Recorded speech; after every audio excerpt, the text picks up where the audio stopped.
Welcome back to our channel, where we focus on mental wellness and self-improvement. Today, we're hosting a special workshop on managing stress. Let's dive right in. Hello everyone, I'm your host Mobeen, and today we're going to talk about something we all experience: stress. Understanding stress. First, let's understand what stress is. Stress is a normal psychological and physical reaction to the demands of life. But when your stress levels are too high, it can lead to serious health problems. Stress can cause headaches, high blood pressure, heart problems, diabetes, skin conditions, asthma, arthritis, depression, and anxiety. Identifying stress. Now that we know what stress is and how it affects us, let's talk about how to identify it.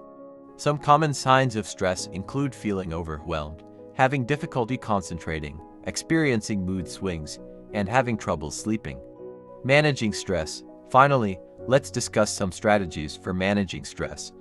These include regular exercise, maintaining a healthy diet, getting enough sleep, and practicing mindfulness and relaxation techniques. Remember, it's important to find what works best for you. Everyone is different, and what works for one person may not work for another. That's all for today's workshop. Remember, it's okay to feel stressed, and it's okay to seek help. You're not alone in this journey. Thank you for joining us today. If you found this video helpful, don't forget to like, share, and subscribe for more mental wellness content. Until next time, take care of your mind and take care of yourself.